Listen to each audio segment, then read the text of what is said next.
우리는 물과 달을 가지고 와서 비유를 듭니다. 물속에 달 그림자는 생상이 있습니까? 그림자는 생하는 상이 없습니다. 이것은 실상의 이체입니다. 생멸은 오염이 없습니다. 이것은 상이 없습니다. 법상을 상대할 상이 없습니다. 이 세상에 법뿐만이 아니라 부처님께서 설한 정법인 사성제 12년 6바라밀 사서법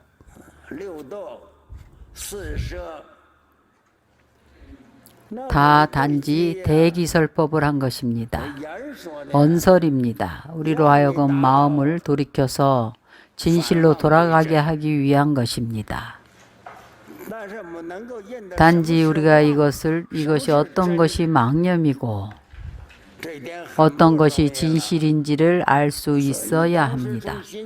여러분들이 반야신경을 배우면서 들어갈 수가 없습니다. 만약에 대승기신론을 통해서라면 하나는 생멸문이고 하나는 진여문입니다. 이문과 3대가 있고 사상이 있습니다. 이것을 통해서 한 가지씩 분석을 합니다. 생멸이 진여로 돌아가고 진여에서 생멸이 일어납니다. 이 도리를 통해서 점차적으로 들어갈 수가 있습니다. 반야신경을 통해서는 들어갈 수가 없습니다. 12년의 연기법을 통해서 들어갈 수가 있습니다. 반야신경은 간단하게 설한 것입니다. 일체법의 인과와 오염이 어떻게 돌고 일어나게 되는지 그것을 우리는 수행을 통해서 환멸해야 합니다. 그것은 바로 사성제법입니다. 환멸은 바로 도제와 멸제입니다. 생의 진리는 바로 고제와 집제입니다. 고는 과이고 집은 인입니다. 도는 인이고 멸은 과입니다. 그러나 이것은 세간의 인과입니다. 하나는 출세간의 인과입니다. 세간의 인간은 바로 돌고 도는 것입니다. 출세간의 인간은 바로 환멸입니다.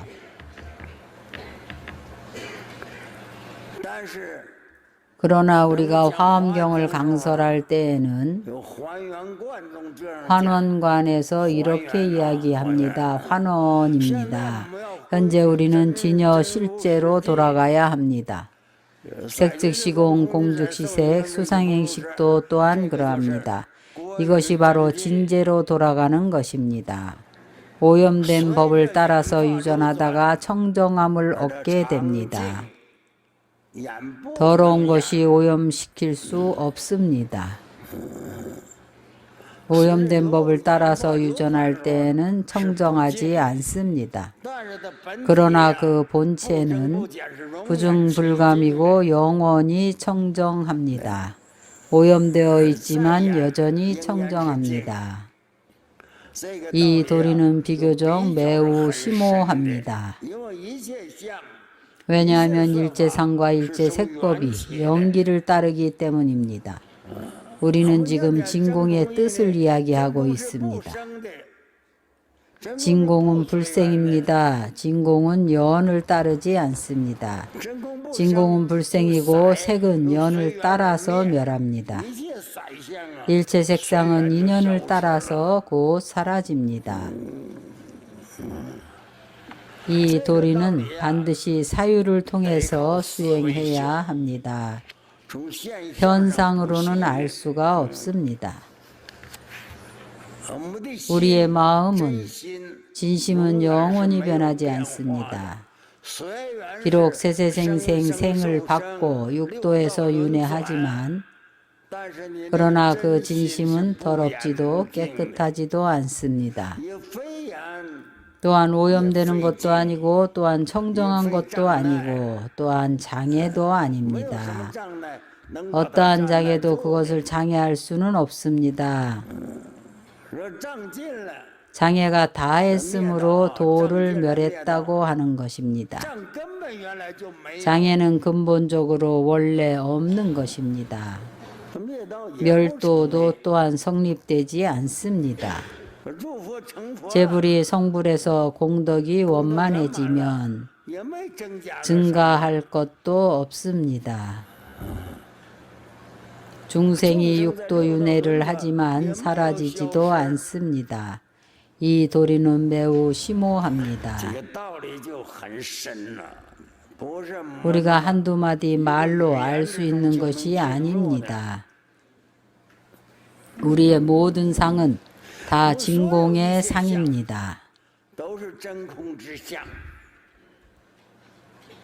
그래서 이 가운데 말하는 것은 공상입니다. 제법의 공상이 이렇게 정립된 것입니다. 이 제법의 공상이 무엇인가 하면 그것은 바로 진여 실제입니다. 진공의 상이 무엇인가 하면 진공의 상은 구경의 공입니다. 아무것도 아닙니다.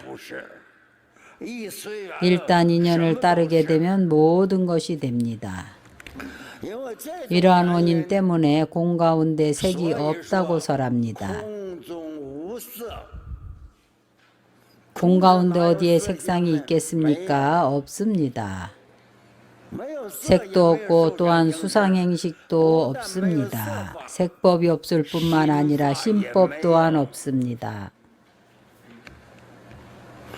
안입이 설신이도 모두 없습니다. 안입이 설신이는 육군입니다.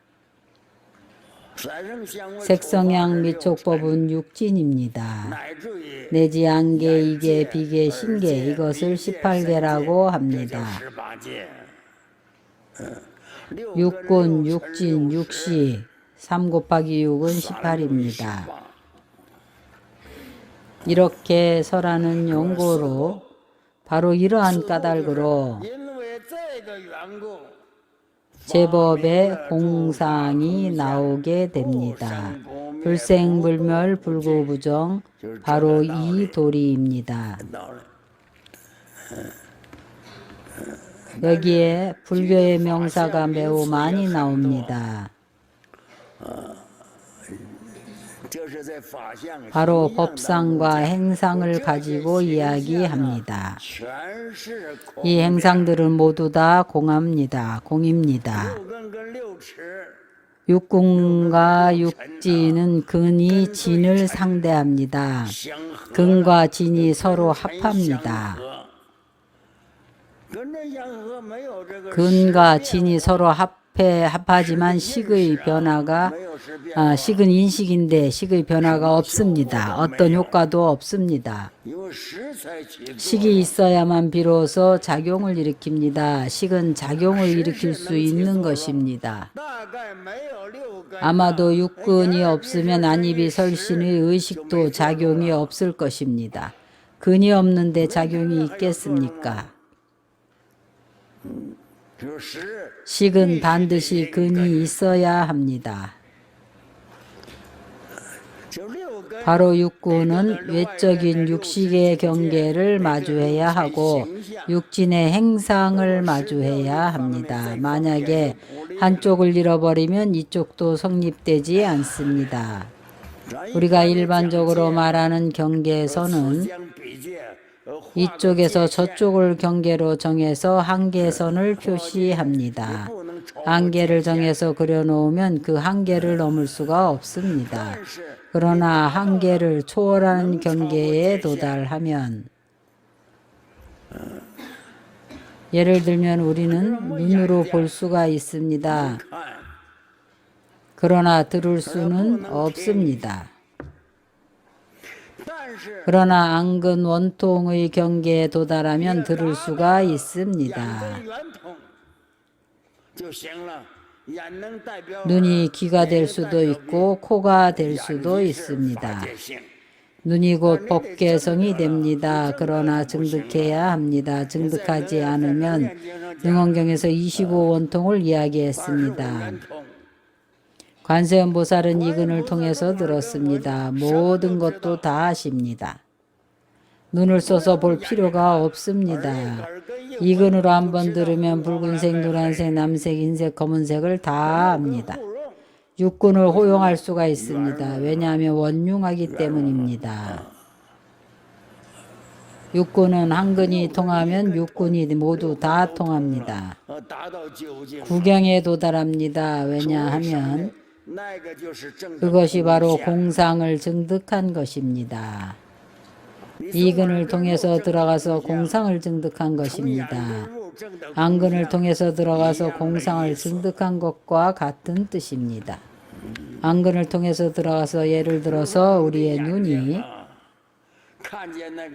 물을 끓이고 있을 때 그 물이 뽀글뽀글 끓어오르는 모양을 보고 물이 다 끓었다는 것을 압니다. 이런 것입니다.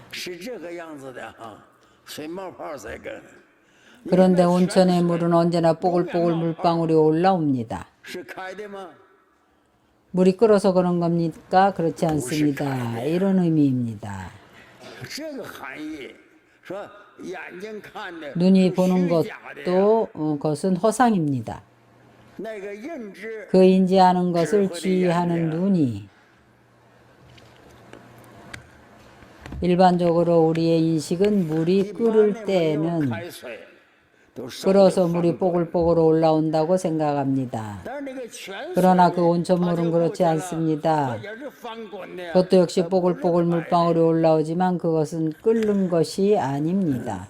이 도리는 눈에 보이는 것이 어떤 때는 거짓이라는 것입니다. 여러분이 본 이 현상이 진짜가 아닙니다.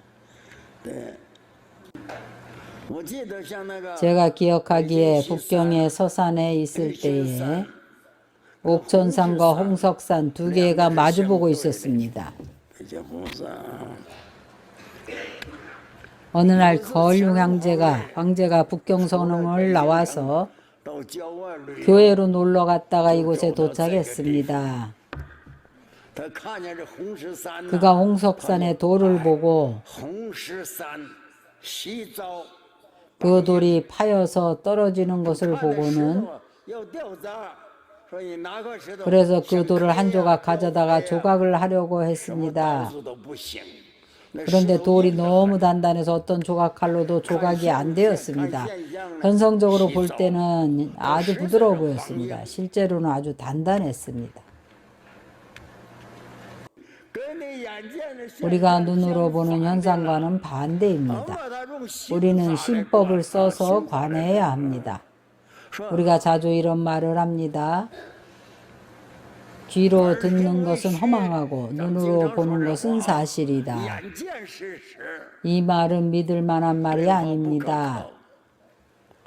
눈으로 보는 것도 사실이 아니고 귀로 듣는 것도 거짓입니다. 여러분이 눈으로 본 것도 거짓입니다. 하나도 진짜가 없습니다.